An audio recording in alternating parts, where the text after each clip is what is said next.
হ্যাঁ, আমি কিছু মন্ত্র পরে ফু দিলে এই পেনটি আবার জাদুর পেন হয়ে যাবে। আরে পাগল, এইসব মুভিতে হয়, বাস্তব জীবনে না। আবে আমি ট্রাই করি, যদি ঠিক হয়ে যায়। ঠিক আছে, ট্রাই কর। বুম বলা ম্যাক্সিমা, কিচ্ছু হলো না।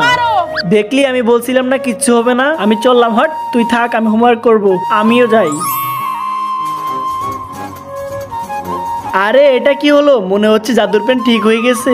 আমি একটি বিটিএস এর টি শার্ট ড্রয়িং করে দেখি সত্যি সত্যি হয় কি না। ওরে বাবা, এ তো ম্যাজিক পেন ঠিক হয়ে গেছে, কিন্তু ভাইকে বলা যাবে না, বললে আমার কাছ থেকে কেড়ে নেবে। বাচ্চারা ডাল রান্না করছি, খেয়ে যাও।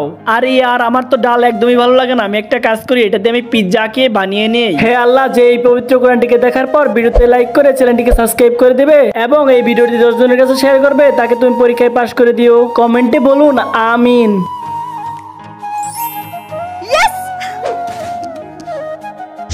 আমার ডাল খেতে হচ্ছে আর তুই পিৎজা খাচ্ছিস। টাকা কই পেলি তুই?